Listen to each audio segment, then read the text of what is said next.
बिस्मिल्लाहिर्रहमानिर्रहीम जी, अस्सलाम वालेकुम। मैं हुमारी अली, आप देख रहे हैं मेरा channel. Supreme court of Pakistan का दी तमाशा बनाने में कोई कसर नहीं छोड़ी गई।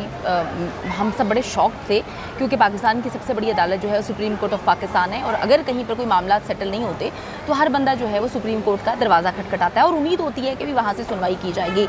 इस वक्त जी पूरी कौम की नज़रें जो हैं वो मुअज़्ज़ज़ अदालतों पर लगी हुई थी कि वहाँ से जो है एक खौफनाक किस्म की गेम स्टार्ट हो जाती है, यानी कि जो लोग जो चाहते थे वो गेम वहाँ से स्टार्ट होगी। हमने कभी उम्मीद नहीं की थी कि अगर किसी मुल्क का चीफ जस्टिस जो है वो कोई 9 रुकनी बेंच बनाता है तो उसको तोड़ दिया जाता है। ना सिर्फ तोड़ा जाता है बल्कि ये कहानी सुनाई जाती है कि जैसा हो रहा है, जैसा चल रहा है चलने दें, हमें कोई फ़र्क नहीं पड़ता कि अवाम के साथ क्या हो रहा है। अवाम को फांसी की सज़ा होती है, अवाम को मारा पीटा जाता है, हमें इससे कोई लेना देना नहीं है, हम इस बेंच का हिस्सा नहीं बनेंगे। हमारी अवाम को सुप्रीम कोर्ट ऑफ पाकिस्तान के जजेस ने जिस हद तक मायूस किया आज, उसकी मिसाल नहीं मिलती, क्योंकि कोई तसव्वुर नहीं कर सकता था कि अगर कोई दरवाज़ा खटखटाएगा सुप्रीम कोर्ट का, वहाँ से जो है इतनी मायूसी का सामना करना पड़ेगा। इस वक्त पूरा सोशल मीडिया जो है वो भरा हुआ है, लोग अजीब सी मीम्स बना रहे हैं, लोग अजीब सी बातें कर रहे हैं, लोग जो है वो हंस रहे हैं, लोग कहते हैं कि हमारे ये जो आखिरी सहारा था, यानी कि इस वक्त जो है जजेस पर हम सबका एतमाद था, हम उन पर जो है तकिया करके बैठे हुए थे। किसी ने ये नहीं सोचा था कि अब अदालतें जो हैं वहाँ पर भी इस तरह की फूट पड़ जाएगी, डिवीज़न हो जाएगी और गेम्स खेलना शुरू हो जाएंगे, यानी कि जिन पर तकिया था वही पत्ते जो हैं वो हवा देने लगे। हमें अब सुप्रीम कोर्ट ने भी जो है वो धुतकार दिया, यानी कि पाकिस्तानियों की मैं बात करूं तो पाकिस्तानियों को हर जगह से धुतकारा जा रहा था। पुलिस जो पाकिस्तानियों के साथ हाल कर रही है, हमारी जो पीडीएम पाकिस्तानियों के साथ हाल कर रही है, उसके बाद सुनवाई का सिर्फ एक दरवाज़ा था, वो था सुप्रीम कोर्ट ऑफ पाकिस्तान, जो कि पाकिस्तान की सबसे बड़ी अदालत है। अभी हमें वहाँ से भी धुतकारना शुरू कर दिया गया है। अच्छा, मैं आपको समझाती हूँ, ईजी अल्फाज में समझाती हूँ, ईजी वर्ड्स में समझाती हूँ ताकि आप लोगों को समझ आ सके। 9 मई का इंसिडेंट होता है, इस पर फैसला किया गया कि जी फ़ौजी अदालतों में सब पर मुकदमात जो हैं वो चलाए जाएंगे।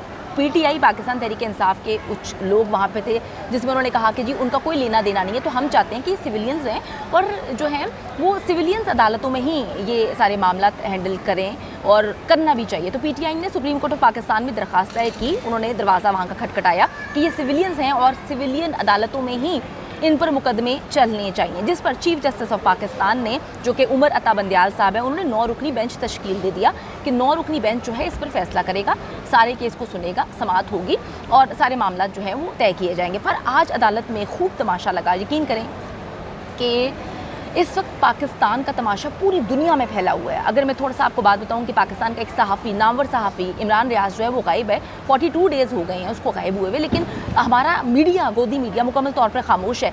अमेरिका से डंडा पड़ा है, अमेरिका से बातें की जा रही हैं, इंटरनेशनल सहाफ़ी इमरान रियाज को माना जा रहा है, जिसकी बिना पर जो है इनको तकलीफ़ हो रही है कि वो अब अमेरिका हमारे बारे में क्या सोचेगा। वो तो कहता है कि जी इंटरनेशनल जर्नलिस्ट है, हम तो उसे पाकिस्तान में जर्नलिस्ट नहीं मानते।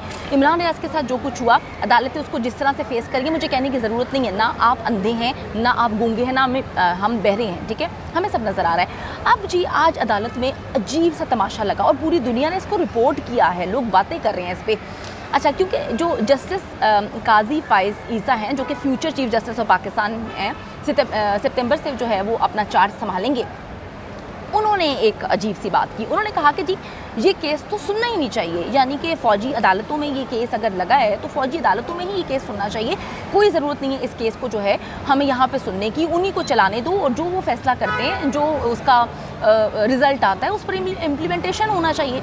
बड़ी अजीब सी बात है कि उन्होंने इस केस को सुनने से इनकार कर दिया। उन्होंने कहा कि ये केस नहीं सुनना चाहिए और फ़ौजी अदालतों को इस पर फैसला देना चाहिए। सुप्रीम कोर्ट सबसे बड़ी अदालत होती है, पाकिस्तान की सबसे बड़ी अदालत सुप्रीम कोर्ट ऑफ पाकिस्तान है, और वो बोलना, मतलब आप देखें कि वो बोलना ये चाह रहे हैं कि फ़ौजी अदालतों में केस जो है वो चलना चाहिए। अगर आप थोड़ा सा इसको देखें, सुप्रीम कोर्ट सबसे बड़ी अदालत है, वो अपने आप को जो है फ़ौजी अदालत से छोटा क्यों मान रही है, किसके कहने पे आके मान रही है, क्या मामलात हैं, ये सारी चीज़ें जो है समझ से बाला तरह। लेकिन आज जो तमाशा लगा, पूरा सोशल मीडिया उस तमाशे को देख रहा है, ना सिर्फ देख रहा है बल्कि अदालतों पर से भी जो है एतमाद जो है वो हट जाता है। 9 रुकनी बेंच था, 2 लोगों ने कहा कि जी हमने नहीं सुनना, जिसमें हमारे future chief justice of Pakistan हैं, जिनको अभी अपॉइंट किया गया है, सितंबर से इम्प्लीमेंटेशन होने। उन्होंने कह दिया भाई मैंने ये बेंच तोड़ना है, मेरा इससे कोई लेना देना नहीं है। अब अदालतों में, फ़ौजी अदालतों में आप केस को चलाएं। दूसरी बात ये कि अगर वो आपको फांसी देते हैं, आपको उम्र कैद देते हैं, 2 समातों में जो है केस का फ़ैसला करें। और जो सिविलियंस हैं जिनके साथ पता नहीं क्या कुछ हो रहा है, आपको भी पता, आज जो है उन लड़कियों को बेल मिलनी थी लेकिन आज उनको बेल नहीं मिली। इमरान रियाज पर केस भी जो है वो अदालतों में चल रहा है, वहाँ पर भी कोई कुछ नहीं कर पा रहा।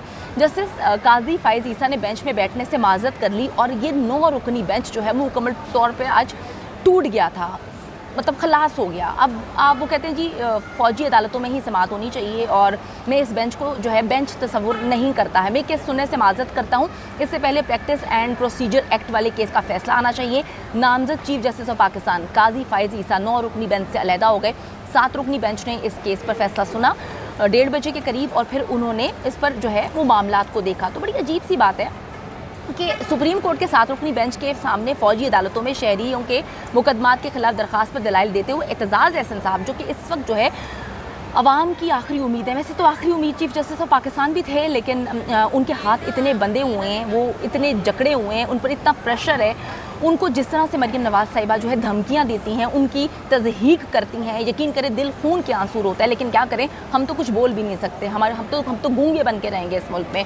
अब जी दलाइल देते हुए एतजाज़ एहसन के वकील सरदार लतीफ़ खोसा ने कहा कि 9 मई के वाक़या से मुतालिक कोर कमांडर मीटिंग हुई, जिसमें कहा गया कि जो लोग भी इन वाक़यात में मुलव्वस हैं उनके खिलाफ नाकाबिल तरदीद शवाहिद हैं। उनके मुताबिक इसके बाद 20 मई को नेशनल सिक्योरिटी के इजलास में भी इसी किस्म के अल्फाज दोहराए गए। लतीफ़ खोसा ने कहा कि सिविलियंस का ट्रायल या तो कोई कर्नल करेगा या फिर ब्रिगेडियर करेगा। इनके मुताबिक जब फॉर्मेशन कमांडर ने कह दिया कि नाकाबिल तरदीद शवाहिद हैं, तो एक कर्नल अब ट्रायल में क्या अलग फैसले देगा। तो देखें जी अब मामला क्या चलते हैं। जिन अदालतों से हमें भरोसा था वो अदालतों में फूट पड़ चुकी है और जिन्होंने फूट डालने की कोशिश की है वो भी सबके सामने है। तो सब अपना काम करके जो है अलहदा हो गए हैं। और आप देखें कि आज जस्टिस काजी फ़ाइज़ ईसा साहब ने क्या बोला, और वो हमारे फ्यूचर के जो हैं वो चीफ जस्टिस ऑफ पाकिस्तान है। अल्लाह ही इस मुल्क का हामी व नासिर है, वरना जो इस मुल्क में चल रहा है यकीन करें कि खौफ महसूस होता है और अब किसी पर भी यकीन करने को दिल नहीं करता।